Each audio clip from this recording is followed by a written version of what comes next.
Bismillahirrahmanirrahim. Assalamualaikum warahmatullahi wabarakatuh. Innal hamdalillah nahmaduhu wa nasta'inuhu wa nastaghfiruh wa na'udzu billahi min syururi anfusina wa min sayyiati a'malina. May yahdihillahu fala mudilla lahu wa may yudlil fala hadiya lahu. Asyhadu an la ilaha illallah wahdahu la syarika lahu wa asyhadu anna Muhammadan abduhu wa rasuluh. Allahumma sholli wa sallim wa barik ala Muhammad wa ala alihi wa ashabihi wa man tabi'ahu bi ihsanin ila yaumil qiyamah. Wa ba'd. Jamaah rahimakumullah, pada kesempatan malam hari ini kita membahas tentang adab tidur dan juga doa-doanya, yang sebagian mungkin sudah kita hafal, tetapi mungkin ada beberapa yang kita baru mendengar. Ternyata di dalam satu kitab disebutkan tentang doa sebelum tidur yang jumlahnya ada 19 hadis, jadi ada banyak.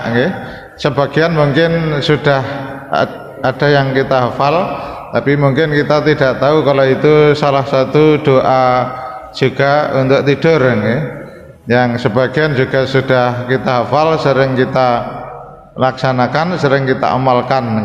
Nah, maka dengan mempelajari ini, kita semakin banyak koleksi doa. Tinggal pilih yang mana. Kalau dibaca semua tentu butuh waktu yang panjang, tetapi mungkin juga kadang dibaca karena suatu saat mungkin kita sulit tidur. Nah, maka ketika sulit tidur itu kita membaca doa-doa yang sudah dicontohkan oleh Rasulullah Shallallahu Alaihi Wasallam. Nah, maka jamaah rahimakumullah, ini juga salah satu kesempurnaan ajaran Islam. Jadi kita mau tidur saja, di sana ada adabnya, ada tuntunannya, yang dengan mengamalkannya maka tidur kita bukan hanya sekedar tidur, tapi tidur kita juga bernilai ibadah. Nah, itulah salah satu kesempurnaan ajaran agama Islam. Jadi mau tidur saja, di sana ada adab, ada etika. Kita awali sebentar tentang adab sebelum tidur. Yang pertama berwudu atau bersuci. Jadi kalau setelah salat isya masih belum batal, maka tidak perlu berwudu lagi, karena prinsipnya ketika bertidur dianjurkan dalam keadaan suci.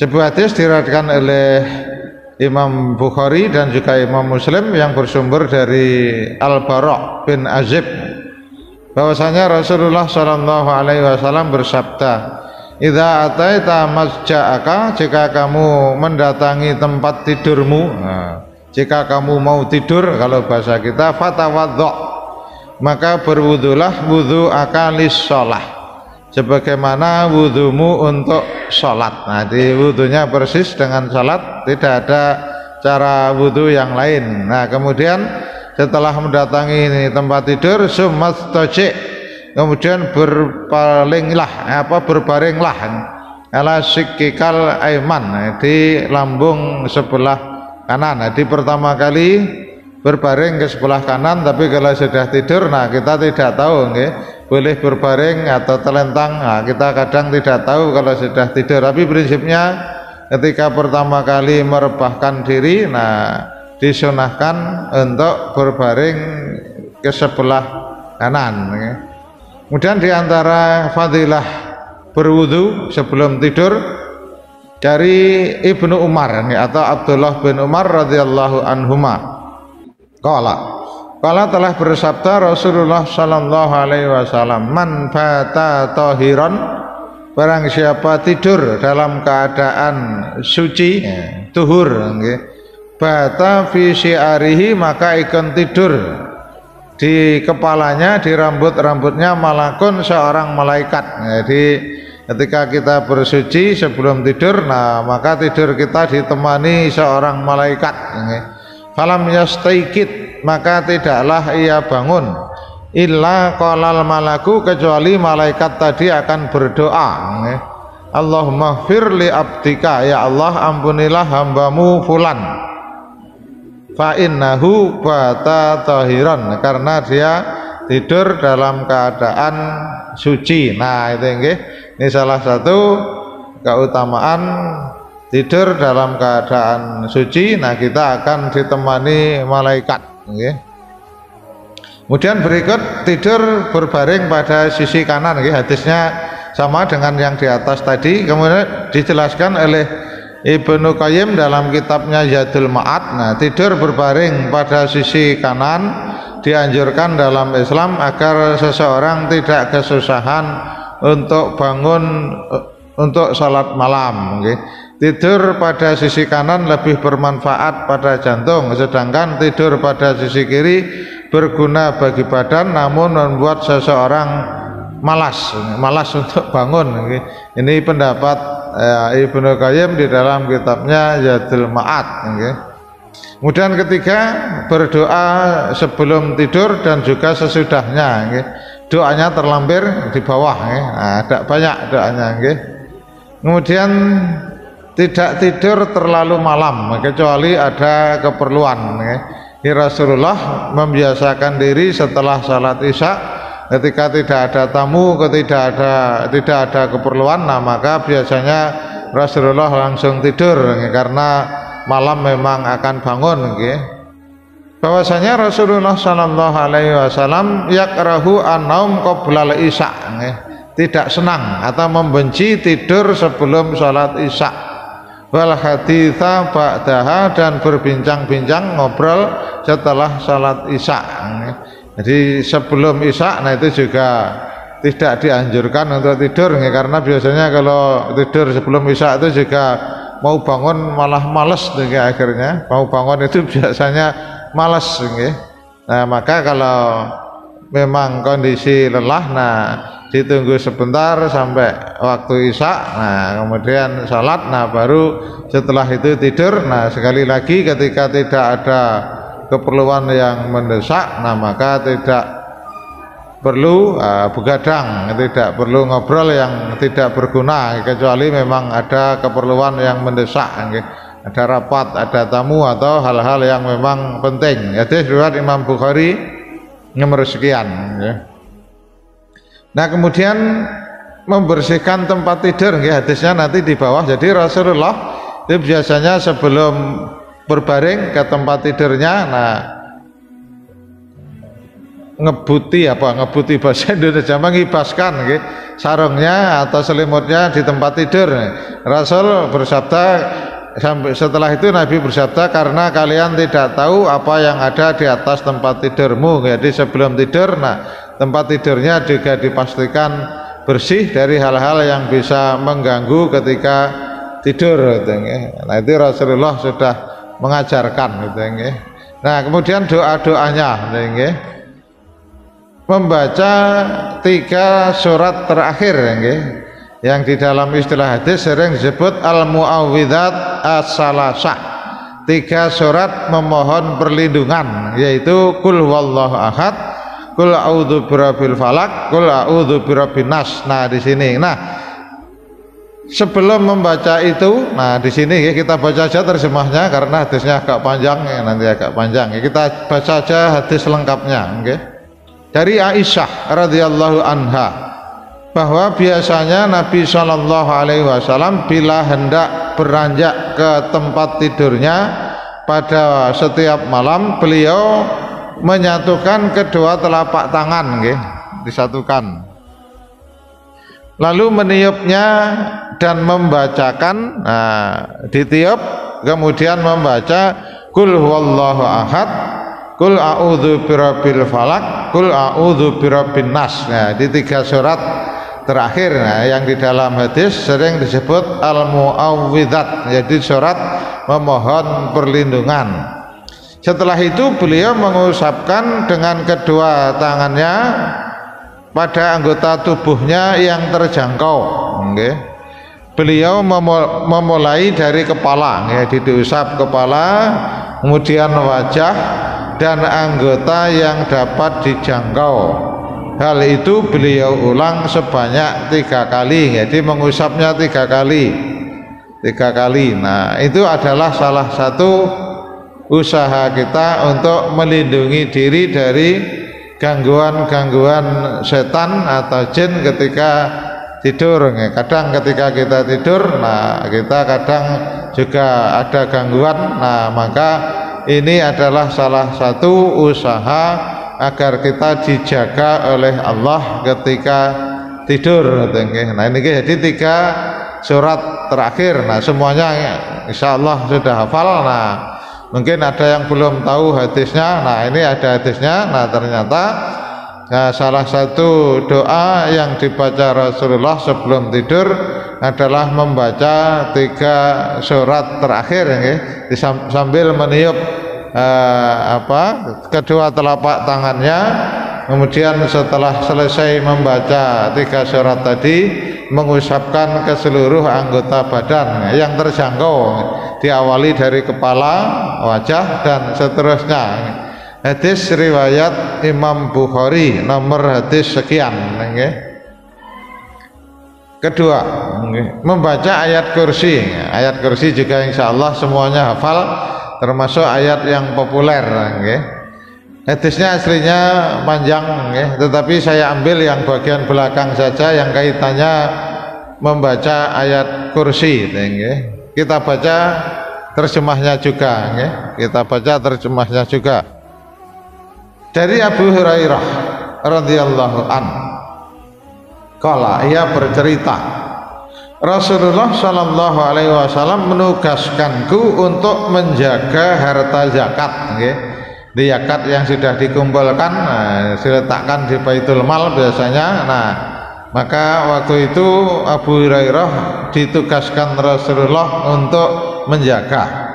Lalu pada suatu hari ada seseorang yang menyusup hendak mengambil makanan, maka aku pun menyergapnya, aku menangkapnya. Aku benar-benar akan menyerahkanmu kepada Rasulullah Shallallahu Alaihi Wasallam. Lalu ia bercerita dan berkata, jika kamu hendak beranjak ke tempat tidur. Nah, ini sebetulnya sudah yang ketiga, karena ceritanya sampai 3 kali terus mengulang. Di malam pertama mau ngambil, terpergok Abu Hurairah. Nah, kemudian kamu akan aku laporkan ke Nabi, tapi orang tadi jangan kau laporkan, kasihanilah aku, tapi jangan kamu ulang. Nah, malam kedua mengulangi lagi, tapi dia masih meminta agar tidak dilaporkan Nabi. Nah, yang malam ketiga baru ini ceritanya. Ini sudah cerita yang malam ketiga. Nah, pada malam yang ketiga akhirnya Abu Hurairah betul-betul akan melaporkan kepada Nabi. Nah, tetapi ternyata orang tadi berkata, memberikan satu ilmu. Jika kamu hendak beranjak ke tempat tidur, jika kamu mau tidur lah bahasa kita, maka bacalah ayat kursi. Niscaya Allah senantiasa menjagamu dan setan tidak akan mendekatimu hingga pagi. Nah, jadi kalau membaca ayat kursi, Allah akan menjaga dan kita tidak akan didekati setan. Maka setelah Abu Hurairah besok paginya, nah itu kemudian bercerita kepada Nabi. Kemudian Nabi bersabda, ia telah berkata benar. Ia berkata yang benar padamu, padahal ia adalah pendusta. Jadi benar apa yang ia ucapkan, tapi sebetulnya dia adalah pendusta. Si penyusup tadi sebenarnya adalah setan. Nah, ini Abu Hurairah diberitahu oleh setan, tapi ternyata pemberitahuan setan memang benar, karena Rasulullah mengatakan demikian. Nah ini memang cerita ini saya kadang juga memahami agak sulit juga, karena kenapa setan kok mencuri zakat tadi itu kan? Apa setan makan zakat kan juga tidak mungkin, tetapi itu karena cerita ya sudah kita yakini saja seperti itu, karena tidak ada penjelasan. Masa setan mengambil zakat untuk apa itu kan? Nah itu karena tidak ada penjelasan di dalam hadis ya, karena ini hadis sahih, nah kita ikuti saja. Wallahu alam maksud yang sebenarnya seperti apa. Hadis riwayat Imam Bukhari nomor sekian, di hadisnya sahih. Nah karena sudah riwayat Imam Bukhari, mayoritas ulama mengatakan hadisnya adalah sahih. Jadi membaca ayat kursi, nah, maka Allah akan menjaga kita dan setan tidak akan mendekatinya. Nah di situ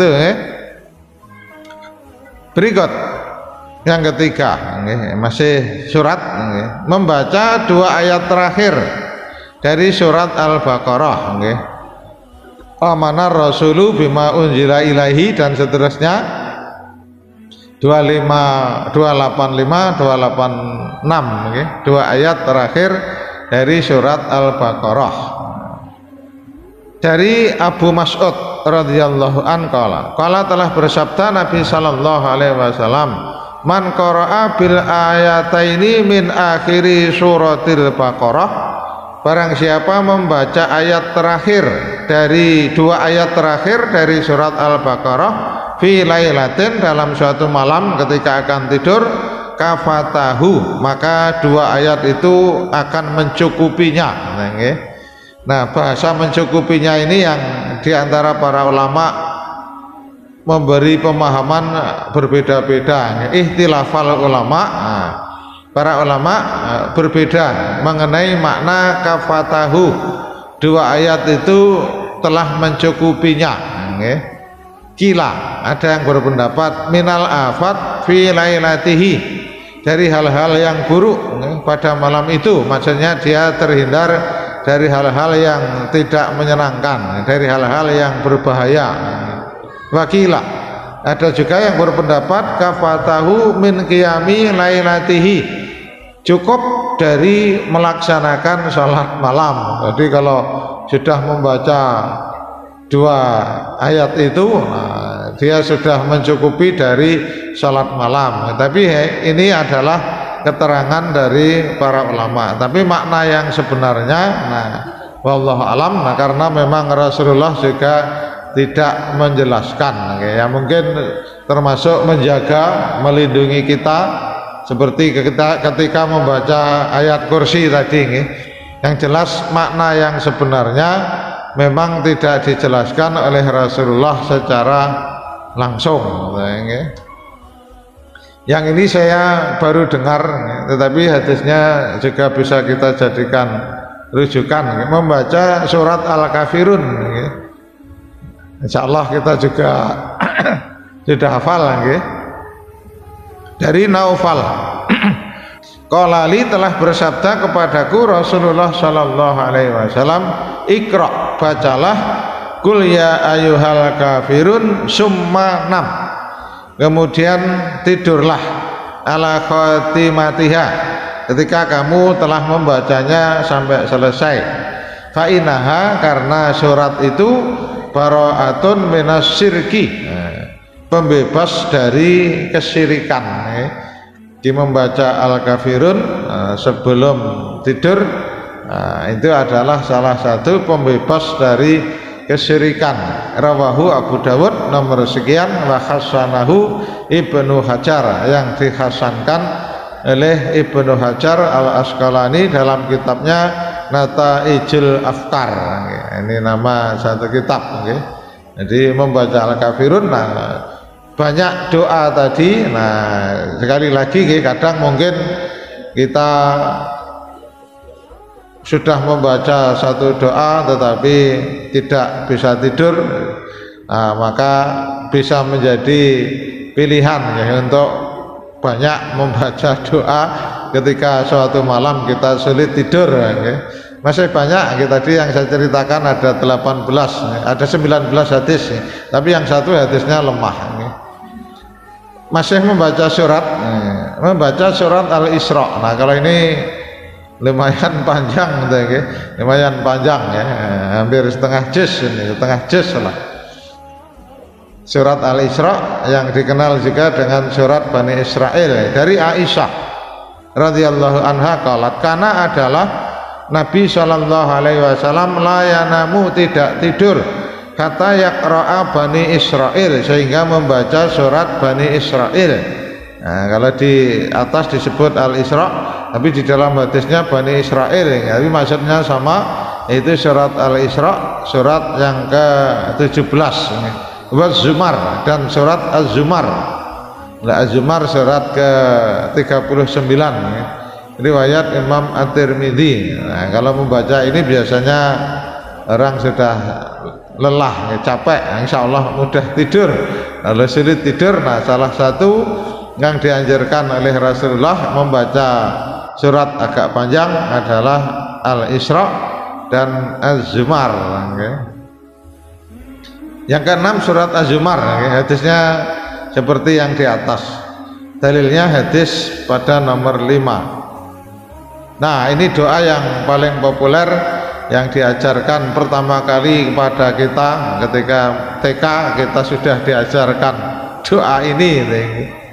Tetapi ternyata redaksinya yang biasa kita baca itu terbalik. Yang biasa saya hafal dulu bismikallahumma ahya wa bismika amut, tetapi ternyata hadisnya terbalik. Bismikallahumma amutu wa ahya. Jadi bukan ahya wa amut, tetapi amutu wa ahya. Yang dulu yang masih saya ingat betul, biasanya ahyanya di depan, tapi ternyata kalau kita lihat ke sumber asalnya, yaitu hadis riwayat Imam Bukhari nomor sekian, nah amutnya yang di depan, adalah Nabi Shallallahu Alaihi Wasallam idza arada ayyanam, apabila Nabi ingin tidur, qala, Nabi berdoa, bismikallahumma amutu wa ahya, dengan namamu ya Allah aku mati, aku tidur maksudnya, wa ahya, dan aku nanti akan hidup maksudnya bangun.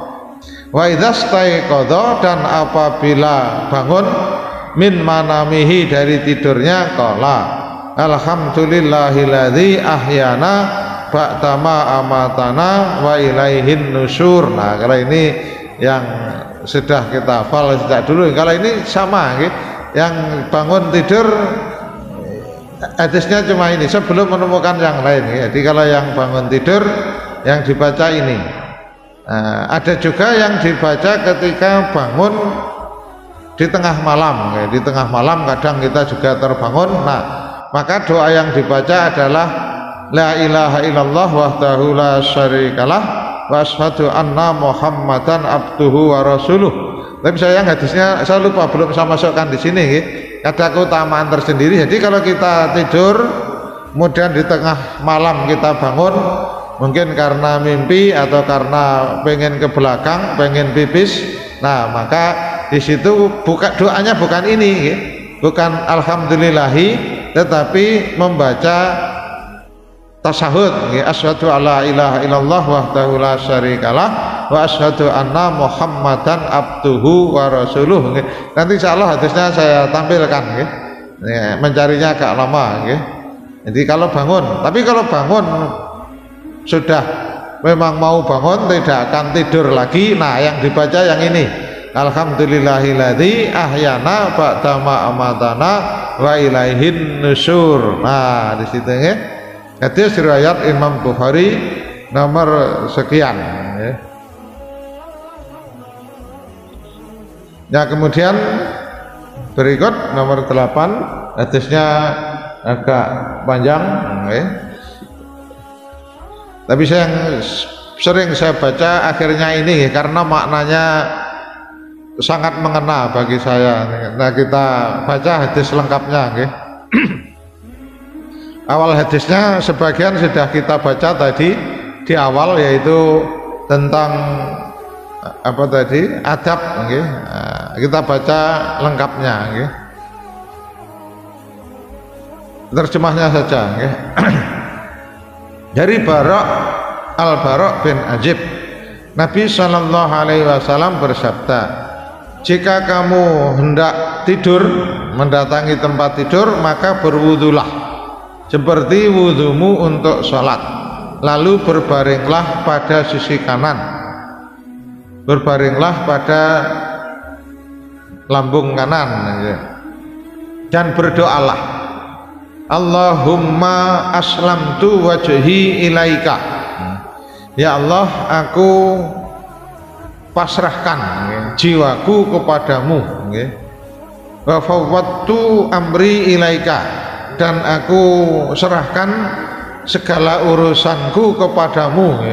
Karena mau tidur, kita tidak akan tahu apa yang terjadi ketika tidur, maka kita pasrahkan, kita serahkan kepada Allah. Nah, maka ini kalau saya sangat mengena doa ini, wa alja'tu dhuhri ilaika, dan aku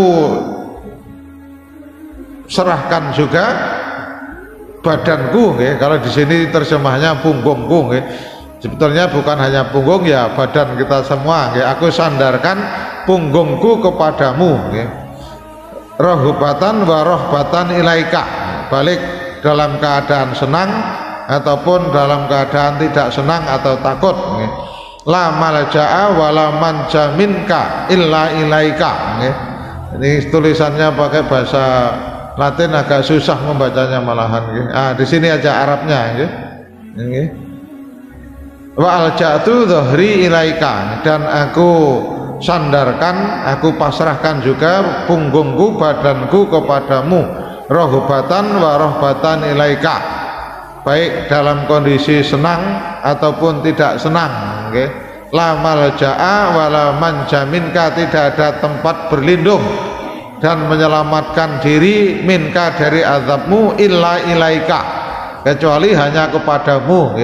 Kita mohon diselamatkan dari azab Allah, ya tidak ada tempatnya ya kecuali hanya kepada Allah. Allahumma amantu, ya Allah, aku beriman bi kitabikal ladzi anzalta, dengan kitabmu yang telah engkau turunkan, yaitu Al-Quran, wa nabiyyikal ladzi arsalta, dan nabimu yang telah engkau utus. Nah, ini agak panjang, nah monggo nanti kalau mau menghafal. Nah, karena ini fadilahnya sangat luar biasa. Fa'in mita, nah di sini, jika kamu mati, tidur bablas, setelah membaca doa ini, fa'in mita fi lailatika, jika kamu mati pada malammu itu, fa'anta alal fitrah. Nah, ini luar biasa, maka engkau mati dalam keadaan fitrah. Fitrah yang dimaksud, kalau kembali kepada hadis yang lain, yang dimaksud fitrah adalah bersih dari segala dosa. Nah, itu luar biasa ini. Maka saya yang tidak saya tinggalkan, nah kalau tidur minimal doa ini. Nah, ini karena sangat luar biasa itu. Nah, monggo nanti kalau mau dihafal, karena tadi akhirnya tadi, jadi fadilahnya jika kamu mati pada malammu itu, nah, mata alal fitrah, fa'anta alal fitrah, maka engkau mati dalam keadaan fitrah. Nah, begitu, jadi monggo, nah, kalau mau menghafal. Nah, kemudian Al-Bara' sahabat tadi ketika mendapatkan doa dari Nabi, faradatuha ala Nabi, aku mengulang-ulangnya di hadapan Nabi biar hafal itu. Tetapi ketika sampai kalimat amantu bi kitabikal ladzi anzalta wa rasulikal ladzi anzalta wa rasulika, wa nabiyikal ladzi arsalta, nah Bara' merubah kata Nabi menjadi Rasul, tetapi oleh Nabi jangan, tetap wa nabiyikal ladzi arsalta. Nah, ini yang kemarin juga pernah kita bahas. Jadi kalau sudah doa itu bersumber dari Nabi, nah maka kita tidak usah mengubah-ubah. Meskipun secara makna Rasul itu lebih tinggi dari Nabi, karena kalau Rasul itu pasti nabi, tapi tidak setiap nabi rasul. Karena kalau rasul punya tugas berdakwah, menyampaikan risalah. Nah, kalau nabi, nah, wahyunya hanya untuk diri sendiri. Yang paling terkenal nabi itu kan Nabi Khidir. Ilmunya banyak tetapi tidak berkewajiban untuk menyampaikan kepada umat, karena nabi memang tidak punya umat. Yang punya umat adalah rasul. Yang ceritanya ketika Nabi Musa pengen belajar kepada Nabi Khidir itu kan. Nah, jadi kalau nabi itu tidak mempunyai umat karena memang karenanya tidak ada kewajiban dakwah. Nah, tapi kalau rasul mempunyai kewajiban dakwah. Di secara makna rasul itu lebih tinggi, tetapi di dalam doa ini tadi ketika sahabat Al-Bara mau merubah nabiyika menjadi rasulika, nah ternyata dilarang oleh Nabi. Dan aku ucapkan warasulika, nah, alladzi arsalta, nah oleh Nabi dilarang jangan, tetapi wan nabiyyikal ladzi arsalta, nah tetap begitu nggih. Riwayat Imam Bukhari nomor sekian, nomor riwayat Imam Muslim nomor sekian nggih. Nah kalau ini saya juga belum hafal lah ya. Kalau ini belum hafal saya ya. Yo, ini tadi yang sebagian kita baca tentang adab, jadi membersihkan tempat tidur kita. Dari Abu Hurairah, Qala Nabi sallallahu alaihi wasallam, idza awa ahadukum ila firashihi, jika salah satu di antara kalian akan tidur mendatangi tempat tidurnya, falyanfut, nah di sini nggih, maka hendaklah dia mengibaskan nggih. Apa bahasa kita mengibaskan itu juga kurang tepat nggih. Apa ngebuti kalau orang bahasa Jawa nggih. Bidakhili ijarihi, dengan sarungnya, dengan selimutnya. Kalau kita ada sapu kecil ya, biasanya ada sapu khusus untuk membersihkan tempat tidur kan. Nah, dulu kalau zaman Nabi bidakhilati ijarihi, dengan sarungnya dikebuti biar bersih. Fa innahu la yadri, karena dia tidak tahu ma khalafahu alaihi, apa yang ada di atas tempat tidurnya. Jadi biar bersih, kalau tidur tidak ada yang ganjel. Nah, jadi Rasul sudah ngajarkan pada waktu itu.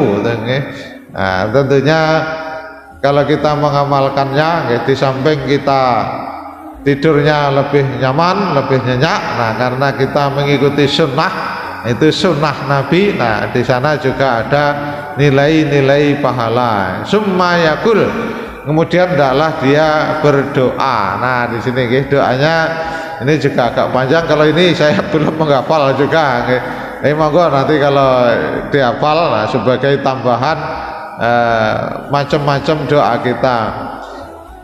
Bismika Rabbi wada'tu jambi, dengan namamu ya Allah Tuhanku, aku meletakkan lambungku, berbaring, bertidur.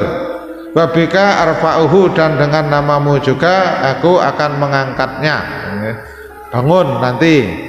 In amsakta nafsi farhamha ya Allah, jika engkau menarik nafasku, ruhku, maka farhamha, kasihanilah, berilah rahmat, rahmatilah. Kalau di sini diterjemahkan menahan, dicabut atau ditahan. Kalau ketika tidur kan hanya ditahan, diambil sebentar. Maka ketika menarik, menahan itu farhamha, rahmatilah, rahmatilah ruhku, nafasku. Wa in arsaltaha, dan jika engkau melepasnya kembali, fahfadha, maka jagalah dia.